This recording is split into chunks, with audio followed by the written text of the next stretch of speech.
the protesting of the police that's going on already. It's ridiculous. These people have no idea what occurred. The facts will show that the officers' actions were again, heroic. In the wake of the shooting of Thurman Blevins, Minneapolis Police Federation President Bob Kroll says the officers involved made the right calls. Thanks for joining us tonight. Just hours ago, the Minnesota Bureau of Criminal Apprehension released its initial findings after Minneapolis police officers shot and killed a man last night. Investigators confirmed the officers' body cameras were on and activated. The deadly shooting happened around 5:30 Saturday evening near the 4700 block of Bryant Avenue North. Police say 911 callers gave a detailed description of a man shooting a gun into the air and the ground. Once officers arrived, they found the man sitting on a curb and say he started running away. The officers ran after him, and during that encounter, they fired their guns. Family members have identified the man as 31-year-old Thurman Blevins, who was pronounced dead at the scene. Mary McGuire is here now with more details and a lot of developments in this today, Mary. There certainly are, Angela. Two very different stories are being told about what happened last night. On one hand, you have the State Bureau in charge of investigating these shootings that says a gun was found at the scene. On the other hand, you have people in the community who are adamant the man killed did not have a gun and he was running away when he was shot. New details released by the Minnesota BCA paint a clearer picture of what led up to a police shooting that left a man dead and a community in mourning. Around 5:30 Saturday night, at least one person called 911, claiming a man was shooting off a silver handgun near Bryant Avenue North.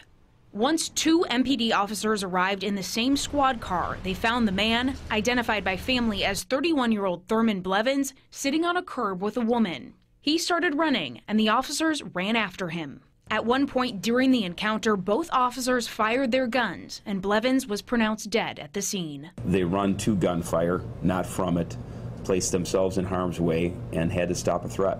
This was nothing short of heroic activity. Minneapolis Police Union President Bob Kroll is adamant the two officers were justified in their actions. It's our belief that body camera will reveal what happened, that the officers were subjected to a threat.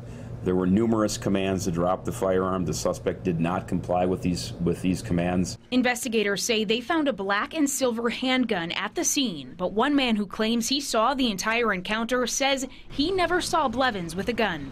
And on my mama, I stood there because I knew this was going to happen, and I didn't see no gun. I didn't see no gun. I didn't see no gun. One major piece of the puzzle is still missing. We don't know exactly what happened during the encounter that caused the officers to pull out their guns and shoot.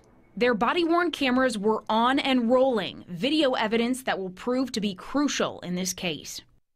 Now, Kroll also made it clear that the officers involved are allowed to watch that body camera footage before giving their statements to the BCA.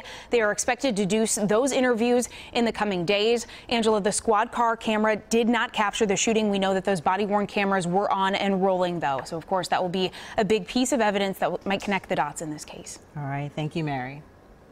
Well, tonight, community members and relatives of Thurman Blevins gathered near the scene of the shooting in Minneapolis. They expressed their distrust of the police department and questioned why officers shot Blevins. They say some witnesses have said they did not see him carrying a gun as he ran from police.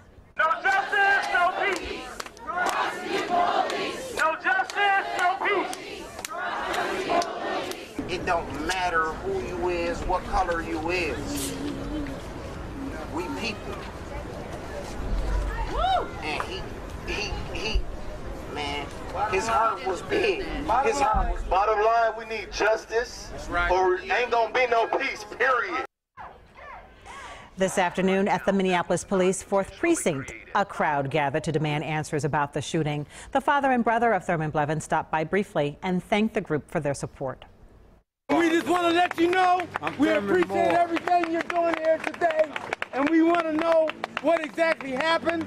You know, we all make bad decisions sometimes, but we all deserve to go out in dignity. And this morning at the Twin Cities Pride Festival, protesters stopped the start of the annual parade through downtown Minneapolis. That delay lasted for more than an hour.